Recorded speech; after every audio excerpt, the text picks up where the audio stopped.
Serendipity sendiri adalah istilah dari bahasa Inggris yang artinya kebetulan. Dikatakan kebetulan bukan sesuatu yang dianggap meremehkan, namun sebuah kebetulan yang tampaknya sudah direncanakan dengan sangat baik oleh Allah Subhanahu wa Ta'ala. Seperti yang kurasakan ini. IPK cemerlang ternyata tak pernah menjamin seorang mendapatkan pekerjaan dengan cepat. Di dunia kerja yang keras, persaingan jauh lebih ketat ketimbang modal IPK saja. Dan begitulah aku. Prestasi yang selama ini kubanggakan, bak selembar kertas yang hanya dikirim-kirimkan ke berbagai perusahaan. Sudah banyak panggilan yang kudatangi, hasilnya hingga sekarang tak satupun pekerjaan yang bisa kujalani. Aku nyaris putus asa ketika seorang teman mengajakku untuk ikut job fair di sebuah hotel terkenal.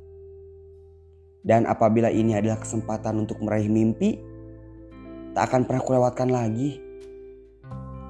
Sebuah suara mengejutkanku. Ada yang bisa dibantu? Dengan senyum yang ramah dan manis, ia menawarkan bantuannya.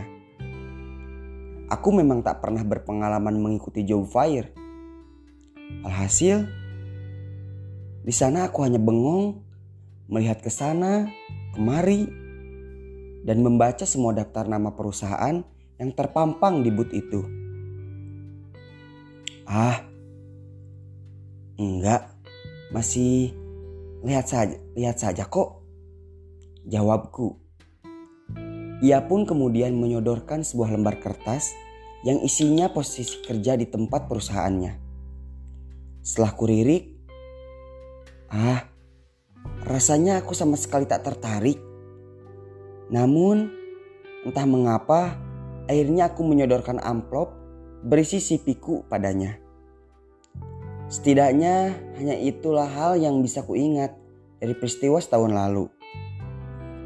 Aku bahkan tak ingat bahwa ternyata bara yang dulu menyodoriku info lowongan itu, aku begitu meremehkannya. Walaupun ternyata bekerja di sini sangat menyenangkan. Ngomong-ngomong soal Abimanyu, dialah topik yang ingin kubicarakan. Ia sosok yang sopan, ramah, penuh senyum, dan rasanya ia begitu sempurna untuk kuceritakan. Biarlah saja orang mengira aku cinta buta. Tetapi jatuh cinta kepadanya adalah sebuah kebetulan yang sangat menyenangkan. Sesuatu yang tak pernah kuduga sebelumnya. Dan nyatanya memang kami sengaja dipertemukan. Tak, kamu yang harus mengatur event futsal antar divisi nanti ya. Pak Bambang akan datang loh, kata Sylvia, manajer sekaligus sahabatku. Oh tidak, batinku, kalau Pak Bambang datang artinya semua harus dalam kondisi yang perfect. Dia tak akan suka kalau aku kekurangan di sana di sini. Atasanku yang satu ini adalah sang empunya perusahaan ini, pewaris tahta ketiga yang diberikan turun-temurun dari kakeknya. Orangnya sangat cerewet dan minta ini itu. Dan seketika lamunanku dibuyarkan oleh sosok manis yang ku tahu namanya adalah Abi. Ini daftar pesertanya. Tolong disusun dan dirapihkan. Kalau kamu belum tahu caranya gimana, tanya saja pada Sylvia. Katanya, membuatku terbengung. Ia berbicara cepat, tidak memandangku dan langsung pergi. Dasar. Buyarlah semua pujianku padanya. Ia tak menjadi sosok yang manis dan kukagumi. Ia begitu jutek dan angkuh. Seperti dugaanku, Pak Bambang memang meriksa semua detail event kali ini. Mengomentari semuanya dari A sampai Z. Bahkan hingga ke sepatu pemain tak lepas dari komentarnya. Namun ternyata usahaku tak sia-sia. Kerja bagus Tita, katanya memujiku. Apa yang sudah kususun membuatnya puas walau masih diwarnai komentar darinya. Aku terduduk lesu. Masih kuingat peristiwa semalam ketika aku bertengkar hebat dengan kekasihku di telepon. Kuberanikan diri untuk menemui harinya. Berharap bahwa permasalahan di antara kami bisa diselesaikan baik-baik dan hubungan kami kembali seperti dulu. "Ngapain kamu di sini?" katanya ketus. Aku memang sengaja pulang lebih awal dan mampir ke kantornya agar ada kesempatan untuk bertemu langsung dengannya. Dan di luar dugaanku, sikapnya membuat nyaliku nyaris mengerut. "Jangan ngobrol di sini, kita pergi saja," sambungnya. Kami pun berkendara dan melanjutkan debat semalam di dalam mobil yang melaju kencang. Aku takut, tapi hatiku mengatakan ini adalah usaha terakhirku untuk mempertahankan komitmenku dengannya. Komitmen yang telah kuhargai selama setidaknya 3 tahun ini. Aku punya mimpi menikah dengannya. Aku sangat menyintainya. "Turun," bentaknya. Di dekat sebuah perempatan jalan yang membentak dan menurunkanku. Dengan penuh egois dan sikap cuek seperti biasanya. Kekasihku ini memang orangnya sangat temperamental. Ini bukan pertama kalinya ia menurunkanku di tengah jalan ketika bertengkar. Aku tak ingat berapa kali ia melakukannya padaku. Sampai-sampai rasanya aku telah terbiasa. Dalam hatiku, keesokan harinya ia akan menyesal dan datang pagi-pagi dengan membawa permohonan maaf padaku. Hari itu lain, hatiku tak bergata begitu. Dan mungkin inilah pertemuan terakhir kami, di mana ia sudah tak lagi melanjutkan hubungan kami. Aku sendiri merasa ini adalah hal yang aneh. Hubungan kami bukanlah hubungan pasangan kekasih yang berjalan normal seperti biasanya. Ia sering bersikap kasar, meninggalkanku, dan menganggapku sudah cukup dewasa, serta mandiri untuk melakukan berbagai hal. Pikirku, memang ini adalah orang yang sibuk. Dan ia bukan tipe pria yang romantis serta inginnya nempel kemana-mana berdua. Aku menghargai sikapnya itu. Aku sendiri juga bukan tipe wanita yang ingin selalu nempel kemana-mana dengan kekasihnya.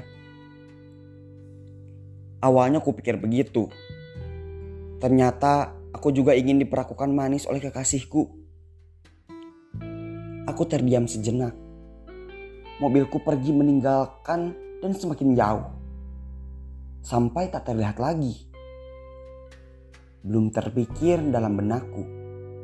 Hendaknya kemana ini? Akhirnya aku berjalan saja. Membiarkan kedua kaki ini membawaku. Mau kemana? Kok kamu di sini?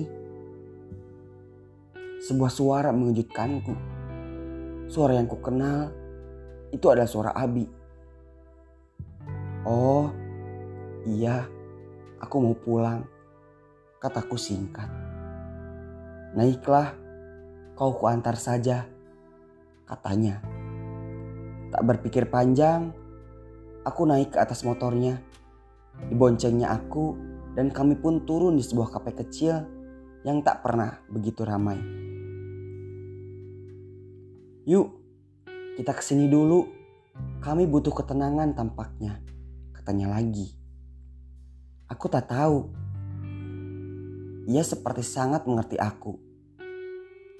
Aku tak pernah mengenal dirinya. Tak pernah bicara panjang lebar kepadanya.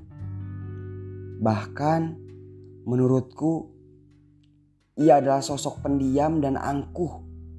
Yang bahkan sekantor pun ia tak mau menyapaku seperti rekan-rekan yang lainnya. Namun hari itu aku bercerita panjang lebar tentang kejadian yang baru saja aku alami.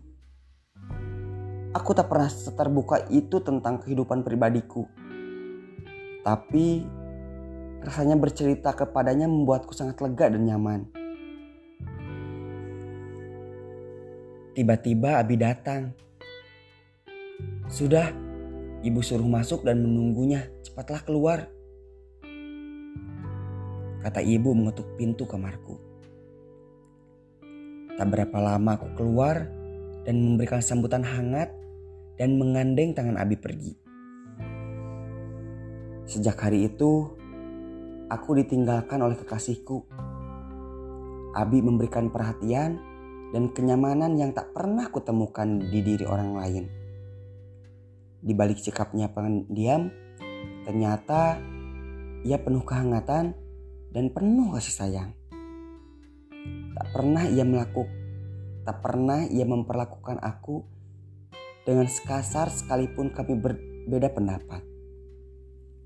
Kami selalu membahas semua hal dengan sangat menyenangkan.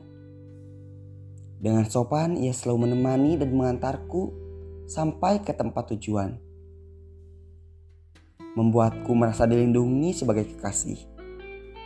Dan sebagai seorang wanita,